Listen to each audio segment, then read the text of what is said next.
तो दोस्तों मैं फिर से आ चुका हूँ MC is the next divine empire के एक और नई एपिसोड के साथ। इस एपिसोड के शुरुआत में हम लोग देख पाते हैं एरिया के अंदर हेवेली डेमन एक चोंगा पहना हुआ कल्टीवेटर पर अटैक करने लगा। सच में दोस्तों यहाँ पर हेवेली डेमन बहुत ज्यादा खतरनाक दिख रहा है। जो चीज को देखने के बाद वो जो एक चोंगा पड़ा हुआ कल्टीवेटर सिर्फ अपने हाथ से अपने ओरा को अनलिश करता है। उसी ओरा के मदद से वो कल्टीवेटर हेवेली डेमन को आंसू में उड़ा पड़ा है और फिर हम लोग देख पाते हैं उस कल्टीवेटर ने हेवेली डेमन को एरिया के बाहर फेंक दिया है। सच में दोस्तों ये सीन देखने में बहुत ज्यादा ही कूल दिख रहा था। और फिर हम लोग देख पाते हैं हेवेली डेमन एरिया के वॉल के साथ जाकर टकराता है, जिसके वजह से उस वॉल में भी अब क्रैक आने लगा। ये चीज को देखने के बाद ऑडियंस में बैठा हुआ एक इंसान थोड़ा सा घबरा कर कहने लगा उसने ऑडियंस से स्टैंड पर हिट कर दिया है, क्या ये चीज थोड़ा सा भी खतरनाक नहीं है। उसी पर और एक ऑडियंस थोड़ा सा घबरा कर कहने लगा वो एक पूरी ग्रेट इलम से हेवेली डेमन से कमजोर है, लेकिन वो फिर भी हेवेली डेमन के खिलाफ फाइट भी कर सकते हैं और इस फाइट को डोमिनेट भी कर सकता है।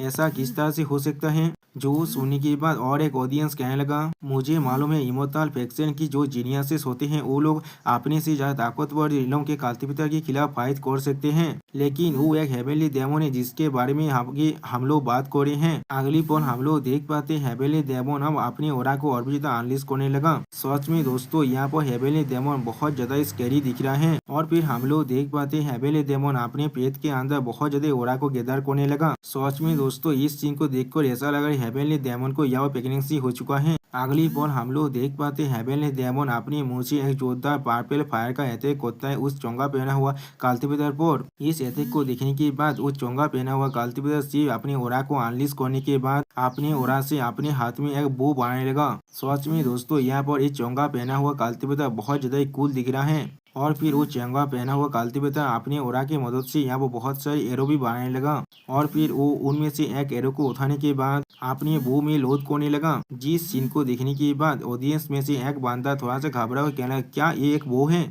लेकिन वहाँ पर कोई भी स्टिंग क्यों नहीं है। और फिर हम लोग देख पाते हैं वो चोंगा पहना हुआ कल्टीवेटर अपनी चोंगा को उतारने के बाद अपने एरो को उस हेवेली डेमन पर छोड़ने लगा। अगली बार हम लोग देख पाते हैं उसके वो अटैक के वजह से उसके बो के अंदर से बहुत ज्यादा ओरा बाहर निकलने लगा। जिस ओरा को देखने के बाद हेवेली डेमन खुद बहुत ज्यादा शॉक हो जाता है। अगली बार हम लोग देख पाते हैं उस कल्टीवेटर के ओरा की वजह से यहाँ पर पूरी की पूरी तेजार पेविलियन की जो साथ था वो भी अब टूट चुका है और यहाँ तो भी हेवेली डेमन की बॉडी के अंदर एक बहुत बड़ा छेद भी हो चुका है। सच में दोस्तों ये चोंगा पे कल्टीवेटर ने यहाँ पर हेवेली डेमन का फील्डिंग सेट कर दिया है। अब इस चीज को देखने के बाद सारे ऑडियंस बहुत ज्यादा ही शौक हो जाता है यहाँ पर। और फिर हम लोग देख पाते हैं तेजार पेविलियन के अंदर जो फॉर्मेशन की वजह से आसमान बना हुआ था वो अब बुरी तरह से टूटने लगा, जिसे देखने के बाद एक ऑडियंस बहुत ज्यादा घबराते हुए कहने लगा देखो आसमान आसमान अब टूट रहा है। जो सुनने के बाद और एक ऑडियंस उसे समझाते हुए कहने लगा बेवकूफ वो कोई असली आसमान नहीं है, वो सिर्फ 10,000 तेजार मर्चेंट पेविलियन का स्पेशल फॉर्मेशन है जिन्होंने जो चीज को उन्होंने सेट किया था यहाँ पर। उसी वक्त ये सीन को देखने के बाद एमसी थोड़ा सा मुस्काने के बाद कहने लगा उसने फेक स्काई को आप पूरी तरह से तोड़ के रख दिया, वो भी सिर्फ एक एरो के अटैक की मदद से एक इतना स्पेक्टिकल है।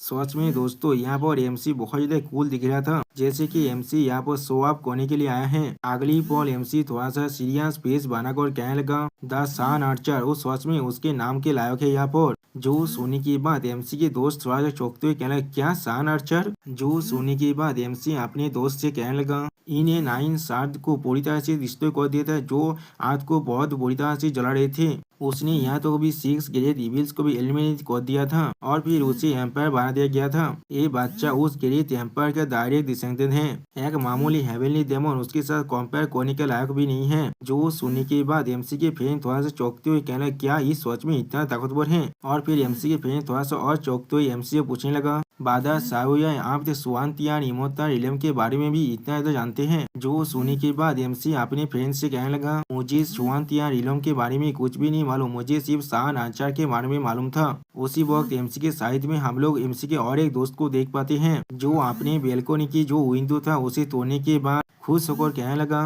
क्या इस बैरियर को हम लोग इतने आसानी से तोड़ सकते हैं? और फिर वो आसमान की तरफ देखते हुए कहने लगा, ऐसा लग रहा है वो टूटता हुआ आसमान भी इसी सेम जो मटेरियल से बना है जिस मटेरियल से ये बैरियर बना हुआ है। मुझे ये चीज सच में बहुत ज्यादा पसंद आया है। मैं सोच रहा हूँ क्या 10,000 तेजा मर्चेंट गिल्ड इस तरह की चीजों को भी बेच सकता है। उसी पर और एक इमोटल फैमिली के यंग मास्टर जो बहुत ज्यादा खुश होकर कहने लगा, बहुत अच्छे एक्सीलेंट। और फिर वो यंग मास्टर बहुत ज्यादा जोर से चिल्लाकर कहने लगा, मुझे ये आदमी चाहिए, मुझे इस आदमी की फिल्म को खरीदने के लिए मैं 100 इमोटल सोर्सेस को दे सकता हूँ। जो सुनने के बाद ऑडियंस में बैठा हुआ एक इंसान चौंकते हुए कहने लगा, डैम इट, किसी ने मुझे भी यहाँ पर हरा दिया है। इस आदमी की जो ताकत है वो एक यंग सुप्रीम के बराबर है। अगर मैं इसे रिक्वेस्ट कर पाता तो फिर मैं अपनी फैमिली को आसानी से बहुत बड़ा बना पाता।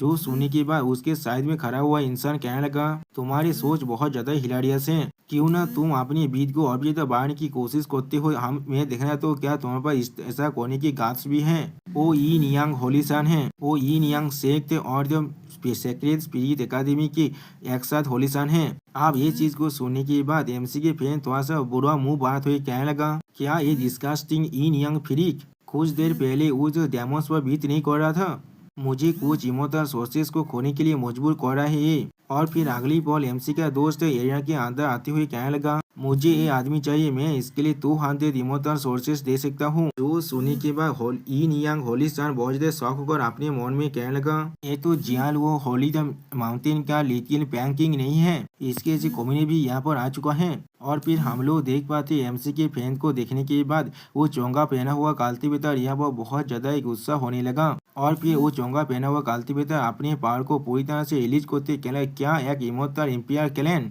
आप उसके ओरा को इस तरह से रिलीज होते हुए देखने के बाद लिटिल पैंकिंग बहुत ज्यादा घबरा कर कहना, क्या। और फिर उस चोंगा पहना हुआ कल्टीवेटर की तरफ देखते हुए कहने लगा, तुम क्या कर रहे हो, क्या तुम मुझसे फाइट करना चाहते हो। आप उस कल्टीवेटर को ऐसा करते हुए देखने के बाद यिन यांग होली साहब बहुत ज्यादा खुश होकर कहने लगा, लिटिल पैंकिंग ऐसा लग रहा है वो तुम्हें थोड़ा सा भी पसंद नहीं करता है। जो सुनने के बाद लिटिल पैंकिंग थोड़ा सा निराश होकर कहने लगा, क्या ये चीज बिल्कुल परफेक्ट नहीं है, सिर्फ एक कुत्ते हर किसी को देखने के बाद अपने तेल को सलाता है। और फिर लिटिल पैंकिंग अपनी मुक्की को दिखाते हुए कहने लगा, एक्सपर्ट्स के पास थोड़ा सा टेम्पर तो होना ही चाहिए। और फिर लिटिल पैंकिंग खुद भी फाइट के लिए तैयार होते हुए कहने लगा, ऐसे वक्त में हम लोग को सिर्फ एक फाइट करना चाहिए। और फिर हम लोग देख पाते वो चोंगा पहना हुआ इंसान लिटिल पैंकिंग की तरफ आगे बढ़ते हुए कहने लगा, ई मेमोरियल इंपीरियल क्लैन। और फिर वो चंगा पहना हुआ इंसान अपने पावर की मदद से लिटिल पैंकिंग पर अटैक करते हुए कहने लगा, आप मरो। उसी वक्त उसके अटैक को देखने के बाद लिटिल पैंकिंग भी तैयार होकर अपने हाथ से अपने ओरा को अनलिश करते हुए कहने लगा, क्या सच में।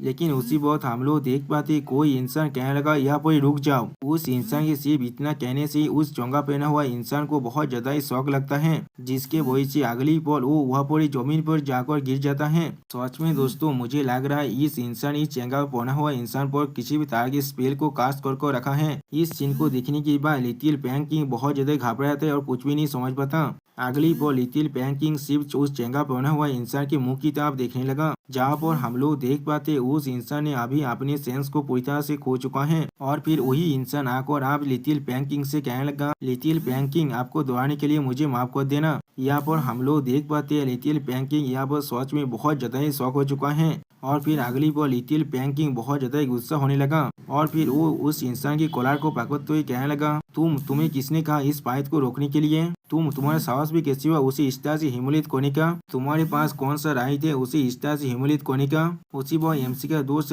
लिटिल पैंकिंग के हाथ को छुड़ाने लगा। अब इस चीज को देखने के बाद लिटिल पैंकिंग यहाँ पर कुछ भी नहीं समझ पा रहा था। अगली पल एमसी का दोस्त जी फैमिली का यंग मास्टर लिटिल पैंकिंग से कहने लगा, इसे छोड़ दो। और फिर हम लोग देख पाते एमसी अपनी ओरा के मदद से यहाँ पर चिल्लाकर कहने लगा, मुझे वो आदमी चाहिए, मैं उसके लिए 300 इमोटल सोर्सेस दे सकता हूँ। जो सुनने के बाद हम लोग देख पाते सारे ऑडियंस भी यहाँ पर बहुत ज्यादा शौक हो चुका है। उसी पर लिटिल पैंकिंग ने भी उस आदमी के सर को छोड़ दिया है आप। और फिर एमसी 10,000 मार्चेंट गिल्ड के यंग मास्टर से कहने लगा, मैं सोच रहा हूँ क्या यंग मास्टर इस डील को फाइनलाइज कर सकता है या नहीं। जो सुनने के बाद 10,000 गिल्ड का जो यंग मास्टर है वो कहने लगा, हाँ जरूर, आखिरकार ये इस बीट का जो हाईएस्ट बीट जो है। और दोस्तों यहाँ पर ही हमारा ये वीडियो खत्म होता है। प्लीज सब्सक्राइब माय चैनल और like and share this video. Okay bye bye, सावनारा।